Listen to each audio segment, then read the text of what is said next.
So I bought my little bag of tricks today. So you can see I've got my cameras in there as well. So let's have a little look. Here. First thing I'm going to do is sort out this furler and how we're doing this furling at the moment. I'm just going to bring down the jib. Oh, let's put that in there. So just enough so we can get to the, well, actually we can bring it all down, look. There we go. So I want to see the top of this jib. So if you've been watching the other videos, you may have seen that the jib doesn't like to unfurl. And the only way I can get it to unfurl is to take the strain off this line so much that it makes these, I mean look, it makes these look all wiggly woggly, you know. Actually I've got to be careful of that. I've just realised I've just taken that fully off. There's a knot in there holding it though. So I'm going to give that, I mean I was going to check this this mechanism here, but it seems to revolve freely enough. But I'm going to give that a little bit of oil. I've got this, my silicone lubricant. I'll try and do this without polluting the lake or my boat.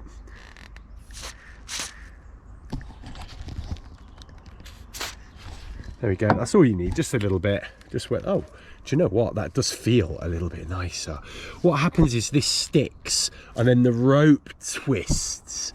And that's why you get that sort of unfurling where the sail will unfurl sort of at the bottom half and then won't unfurl from the top. I have devised a way of sort of shaking the sail out now, but I don't want the sail and the shrouds to be too loose because you lose a lot of performance in the boat. Right, so let's have a look at the bottom of this furler. Because it's sort of hanging on with this buckle on one side, I'm not convinced that is balanced. We want this right in the middle here. So we're going to take this off again. Hopefully I can take this off with my fingers because I have not brought my pliers today. Yeah.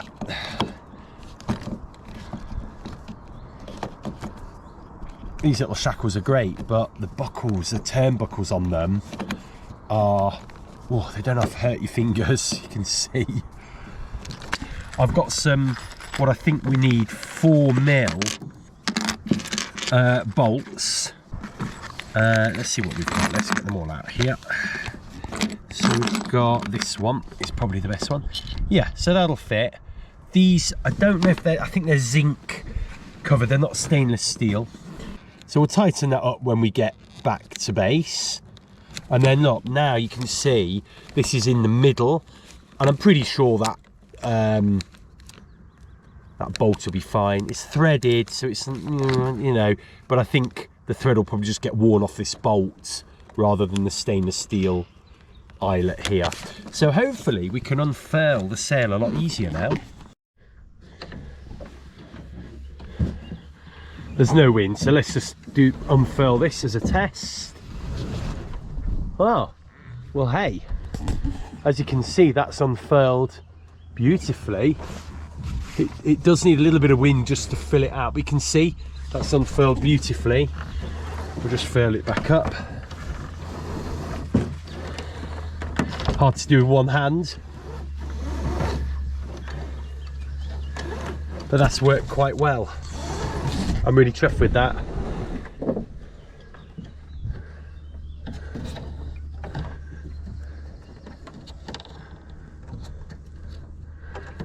You do get good at knots when you're a sailor, and string and ropes and whatnot. There we go. Awesome. So next thing is I'm going to look at this tiller handle, or the tiller arm, and you can see I'm actually having to perch. I don't know if you can see, perch on the edge here, and one of the reasons is it's become a bit of a habit because I can barely reach that, and if I want to steer that way I'm really stretching. So you know, if I want to sit here it's a little bit easier, but obviously when you're beating you want to be up further up the boat. And also, if you're doing stuff further up the boat, you know, it might be nice to be able to reach the tiller. So I've bought this. So this is the official Drascombe tiller extension for the straight arm tiller. It cost me £140, and I'm not going to lie, when I received this in the post, I was a little bit dismayed, to say the least. But it looks like it'll fit right where the old one was there, and I'm going to screw that in there to create a tiller extension.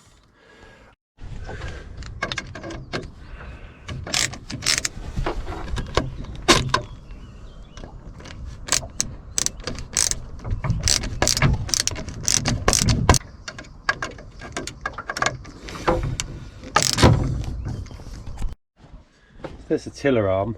Actually, if you do it one way, it lies a lot flatter. You can actually spin it that way and it doesn't lie so flat that way.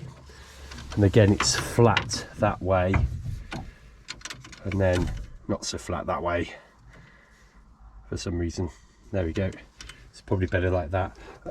So let's give that a whirl. So like I can sit right up here now. Yeah, and I've got a really good, that's good steering for me. So I can sit right up here if I want to. And actually, you know, I can be now playing around with the lines here whilst maintaining steering here. So I've got this clip here. So you've got to be so careful with screws and bolts in this boat, because if they go in the bilge, it's a right nightmare to get the floor up. So what we'll do, we'll flip this round. Just see where that sort of clips in nicely. That's beautiful, and actually leaves enough here as well to steer. You've still got a nice handhold here, which is great. Next job is to work out where we're going to put some cameras on here. So you can see I use this, I've been testing this GoPro sticky mount and it's been pretty damn good, but I don't think I'm going to get really good camera shots from there. I really do think this is going to be a case of trial and error with the cameras. And these are my options. So I've got that, as I've just said. We've got these as well that I've never used on the mirror because I sort of didn't want to screw anything in the end. But we've got these little screw GoPro mounts. Now they could be useful because they could go in the anywhere that's wood, really. And then the other option, I have got this sort of collar mount, which can go quite wide actually. So those are my main options. So, you know, maybe we can get the collar mount on the back here, and you know, maybe one of these could go on the back. We could actually bring back the return of the rear camera, which on this boat would work quite well because we've got quite a lot of back to the boat. You know, I almost sit halfway up the boat, so we could go for that. Have one at the back instead of at the front. I don't know. So I've got my other camera here, and what I'm going to do is let's get that on video. Let's start recording from this camera as well, and we shall put it in various places to see, you know, what looks good. So the first one is sort of here. This is quite well out the way, I think, of everything, and you know, that's gonna give us quite a nice angle.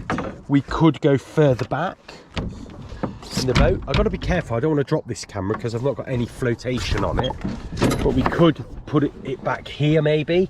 I don't want it too close to the fair leads. The other place for it would be here, right there. So I'm going to put this camera down. Let's get the tiller. So the tiller may get in the way, but not really. The disadvantage of this one is that if we bring the mizzen down, we lose the camera. But I think that's quite a good one. It's quite well out the way and it shows a really good portion of the boat. So yeah, that's a good one. Let's come up to the front of the boat. We could have something here. So let's sit that there. And you know, if I'm sitting here, that might give us a good angle. We could screw one of the connectors into the wood there. The next option is to have it on the mast again here.